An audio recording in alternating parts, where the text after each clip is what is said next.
Sometimes the story of a game is told in its opening logos. Hi everybody. Now pay attention to all of these. You don't need to know what they all are yet, but sometimes games are what they advertise themselves to be, and that's okay. Including that. That one's a particularly interesting logo here. Now, clicking on this video, you know I'm going to talk about Tetris. And you're sitting there and thinking, Graham, I know about Tetris. That's not a weird, obscure Japanese thing. You don't need to tell me about Tetris. I know about Tetris. And you're right. So, see you next time. Nope, looks like the video's still going, so I'm going to tell you a little more about that, huh? So this is Super Light 2000 Tetris Kiwamemichi. Now, these days we have downloads, we have, small games, we have ways of doing that. Back in the PS2 era, making a budget game meant making a budget game, putting it on a disc.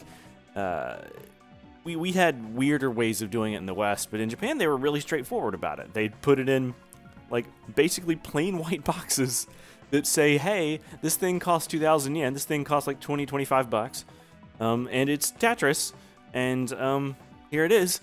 D3 Publisher had if you've ever seen the games that have the in front of it, like Earth Defense Force started as one of those. This is Success, which is basically the other main company that did it with their Super Light series, Super Light 1500, Super Light 2000. But here, they have Tetris, and Tetris is very good. I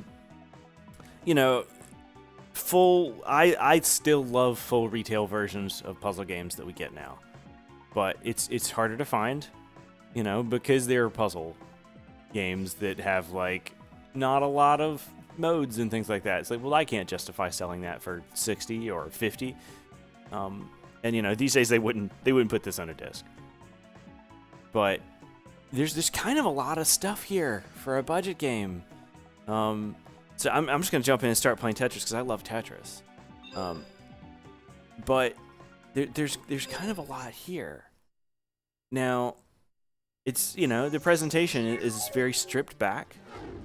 But all the things you like about Tetris are here at least from that era, right? This is a post-hold era, so I can hold a piece. It's got hard drops, it's got soft drops that you can see the score changing based on that stuff. It's the Tetris, and it doesn't get in its own way. This is before the Wii era games. It's before the DS game. It's a lot like Tetris DS in terms of rule set. And that's kind of cool. This game was released in arcades as well on essentially the Dreamcast hardware, the Naomi hardware. But the only home version of this thing is this Super Light 2000 version of this game, which is not that super light. It's pretty full-featured Tetris. And I think that's interesting. I'm not going to do a whole thing of Tetris here because that would take a very long time. I'm going to get one more Tetris and then call it here. Yeah, there it is. But, if you just want to play Tetris, I'm not saying import this game of Tetris, right? Because there's a lot of options for that. But you look at the modern digital versions of Tetris, like the Ubisoft Tetris, they kind of get in their way. This one doesn't. And I love that they're just like, no, you didn't pay us for ideas that are new but bad. This is the single player here, right? You go into single player and you got normal Tetris. You got arcade mode where you're trying to clear a number of blocks. You got Hotline, which has been in a lot of newer games where it's like clear this specific line, right? Build your stack up and clear it.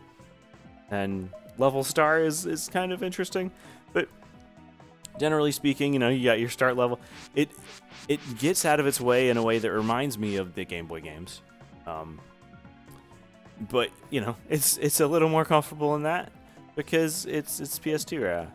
In addition to the single player stuff, it's got competitive multiplayer. It's got co-op multiplayer. You know, you think about all the stuff that something like Hudson's Tetris Party had, and it's got a lot of that stuff. Got, you know, high score mode. But it kind of gets out of its way. Now, what I wanted to talk about was just how this thing exists, right? You notice that THQ logo at the beginning. This was developed and published in-house by Success. Why is the THQ logo on this game? Well, THQ owned the license to Tetris at the time. So for them to put out a Tetris game at all, they had to sub-license it from THQ, which is an interesting thing to have to do, you know, for a game that THQ didn't touch. But, you know, here it is. The cool thing about this game, I think, is it's one of the first ones to allow 4-player. It's not the first one. You know, there's Super Tetris 3 and Super Famicom. You can play 4-player Tetris there. There's some 64 Tetrises. But for $20, you go out and buy this thing, and it's got all the Tetris you need. All of it. Got all of the Tetris. You don't need to go get other Tetris. I mean, you know, we're partial to Puyo Puyo Tetris around here. And definitely do that. But yeah, it's got all the Tetris you need and nothing else, and I love that about it. We're gonna get in here. We're gonna go back because I do like getting in here and doing a quick level star. It's probably the weirdest thing this game has, and it's not that weird.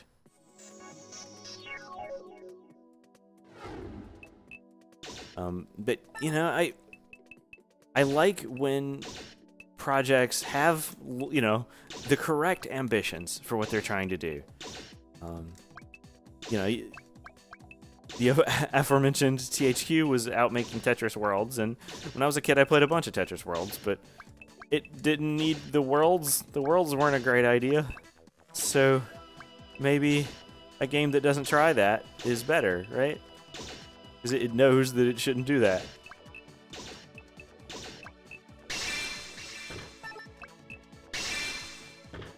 Right. You know, I don't know. I also just love Tetris. I suppose that's true. But, you know, if you're gonna import Tetris, you probably want Tetris Grandmaster or Tetris Battle Gaiden, and you're right. If you don't know what those things are, oh boy, should I do videos on those? They're very fun. I feel like the wider internet has covered them fairly well. But they're interesting versions of the game. Level star. Okay. There's something about this kind of mix of exactly what you're working on that I like. It's also not gimmicky. It's also not like, hey, gravity's different. Look, it's fine. You know, you're trying to add new ideas to Tetris. And sometimes you're not as good as people who've previously come and added new ideas to Tetris. I'm really getting myself into a bind here. I suppose talking about how much I love Tetris and playing Tetris at the same time isn't the easiest thing. So I appreciate you bearing with me.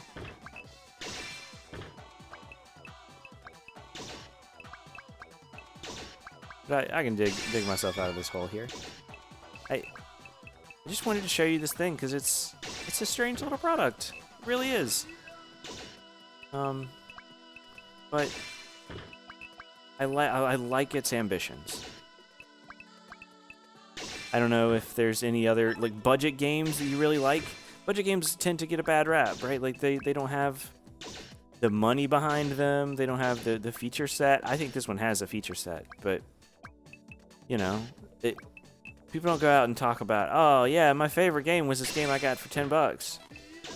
New when it released. Oh no. Oh. Okay. With that, I'm going to call it. The idea is you're trying to get through levels fast. I don't know. It's an interesting idea, but it also kind of doesn't get in the way. This game's got some cool stuff in it. But yeah, I'd love to hear if you ever picked up a budget game. Be like, yeah, I really like that budget game. That's okay. That's kind of cool. Let me know about it. But yeah, that's it for me today. I'll see you next time.